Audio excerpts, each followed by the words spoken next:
Greetings, everybody. Today we're going to talk about transformations starting off the coordinate grid and then moving onto the coordinate grid. But this first page focuses off the coordinate grid here. So let's zoom in here. Sequence of transformations implies you have two or more steps. So for example here, you're going to, as the directions say, reflect over line L first, then translate using vector V. Vector V is given to you right here, and it has the vector rule 1, 2, 3, 4 to the right and 1 up. So there's your vector rule when we get to that point. First, let's reflect over line L. Notice how point A is on line L. So that means that point A is going to stay put. Now, going forward here to figure out B and C, we're going to need to use our slope strategy. Line L has a slope of up 1 over 2. So M is 1/2 for line L. So remember, the segments connecting the image and the pre-image have to be perpendicular to the line of reflection. So the M perpendicular is going to be -2 over 1, or just -2. So if I apply that strategy, go to point B, for example, and work backwards up to left 1, I get to point A, up to left 1, there's my B prime right there. Let's go to C. Up to left 1, I hit the line, up to left 1, there's C prime. So if you connect, see if I can do this here. If you connect the image and the pre-image, you get perpendicular segments.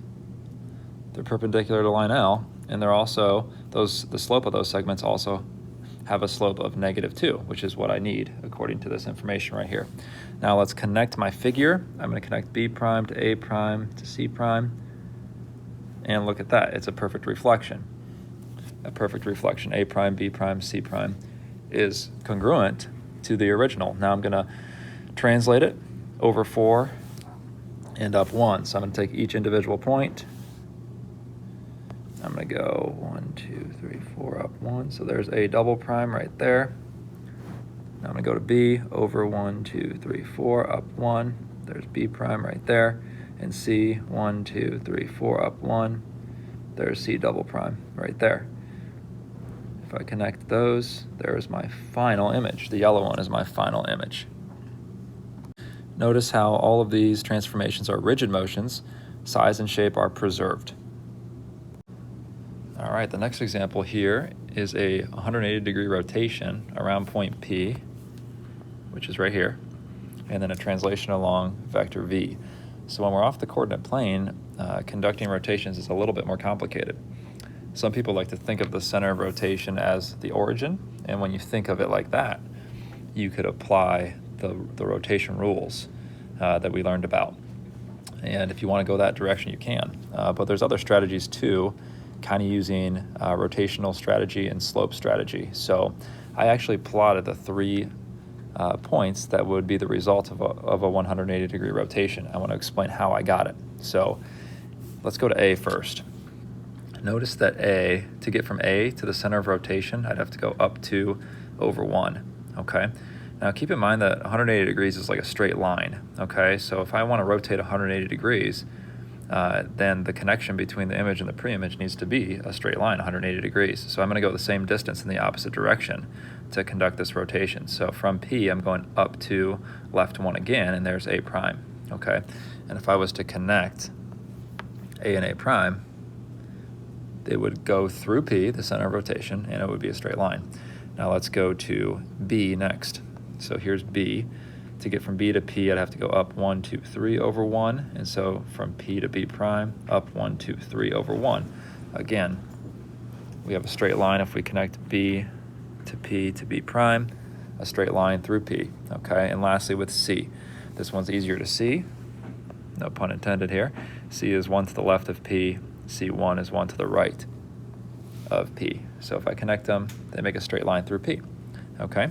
So now, if I simply connect the points that I have here, that would be a 180-degree rotation from the original. The translation rule here is over 1, 2, 3, 4, 5, up 1. So there's my translation rule right there in vector form.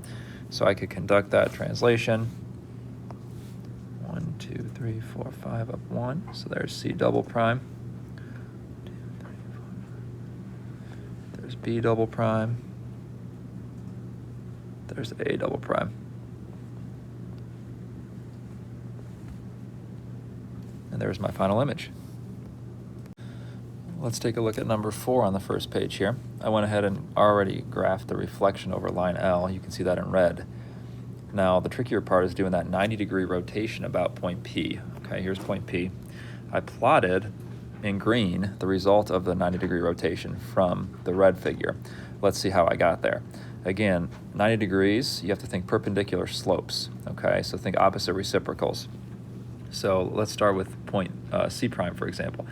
To get from C prime to P, I have to go down 1 and left 3, okay? So if I think about it, to form a 90-degree angle, all right, I have to use opposite reciprocal. So the slope from P to C prime was up 1 over 3. So the opposite reciprocal of that would be a slope of -3. So that means the slope between C double prime and P has to be -3. So from P, I could go up 3 and left 1, okay? And because I went left, that ensures that this connection between C double prime and P has a slope of -3. And if I connect P to C prime and P to C double prime, look at that. It's a right angle. That's what I would expect for a 90-degree rotation. Now I'm going to repeat the process here. From P to A prime, it's a slope of 1/5. So the opposite reciprocal would be -5. So again, from P, I'm going to go up 1, 2, 3, 4, 5, left 1. There's A double prime. And then from P to B, let's see, from B I got to go down 1, 2, 3, 4, over 1, 2, 3, up 4, over 3, so -3/4 would be the opposite reciprocal of that. Okay, so that means that if I start at P, I could go up 1, 2, 3, and left 1, 2, 3, 4. Keep in mind that -3/4 is the same as 3 over -4, right? But if I guess, went from B double prime to P, I can see here that the slope would be down 3, right 4. That's the same thing. So -3/4, 3 over -4, same slope, okay? And if you connect these images and pre-images, you would get 90-degree angles for all of them, okay? The purpose of me showing you this is more just information and learning and growth. You likely will not have to do a whole lot of this outside of this exercise, but I wanted to provide you this challenge to kind of see how it works.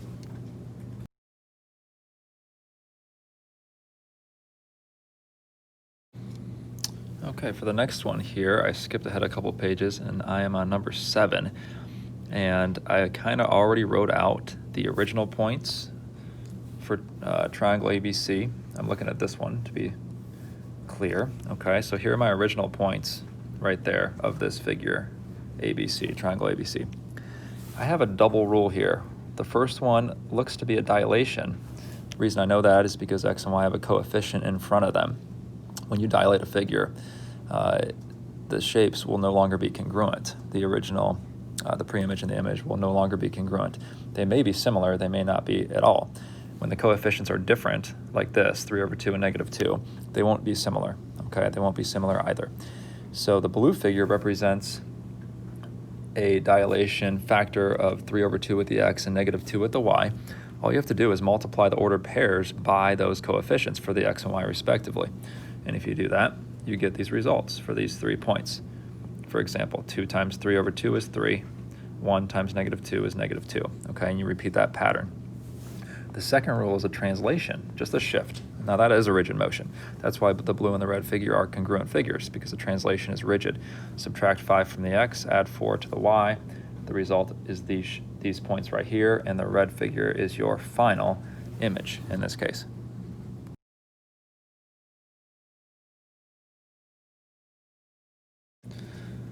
Again, skipping ahead a couple pages here, here's the next portion of the lesson about proving figures are congruent through rigid motions. Rigid motions implies translation, reflection, or rotation. Now you can see here that this is not a rigid motion, this is a dilation. and if you connect the image and the pre-image, you could figure out the center of dilation. Okay, now here looks to be a reflection. It looks to be a reflection.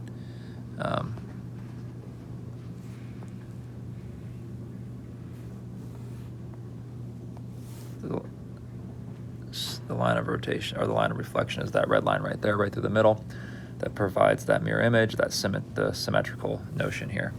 And the third one here looks to just be a slide down and to the right. Okay. Now down here, number 3, let's talk about that for a second. The two figures appear to be the same. They're congruent, right? Okay, you can map ABC, so that's this one, to XYZ by what? A rotation, it looks like. And what degree of rotation is it? Counterclockwise, you're going a quarter turn, so that's 90 degrees. So the rotation rule, the coordinate notation, would be opposite of y, comma x. Do you need to know your coordinate rules for your rotations? Absolutely. You need to know that 90 degrees is opposite yx, 180 is opposite x, opposite y, and 270 is y opposite x. Do need to know that.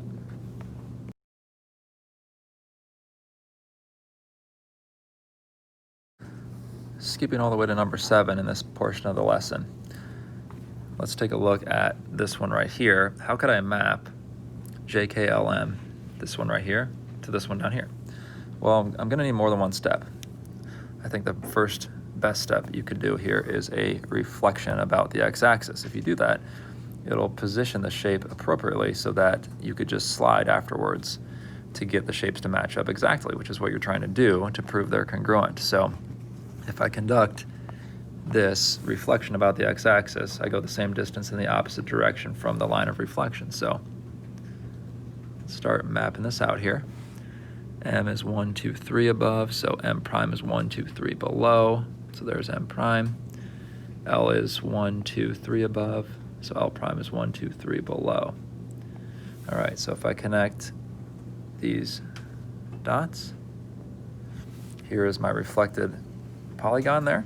And now you can see here, after a reflection about the x-axis, the only thing I still have to do is just translate this -2 in the x and -1 in the y. And you could apply that to all the points here, right? You could go to over 2, left 2, down 1. Same with L, left 2, down 1. Okay, all the points. So the way you could express that is by saying, after the reflection about the x-axis, you could say that the translation rule would be -2, -1, because it's going left and down, or you could say it as a coordinate rule. You could say x minus 2, y minus 1. That's the same thing, just saying it a different way. So it's a two-step series of transformations to map the original to the image. Looking at the one to the right of the one we just did, you're probably going to need some kind of rotation. I'm going to play around with it, see if you can map ABCDE to PQRST. All right, thanks for watching. We will check in about this in class. Always feel free to reach out if you need me.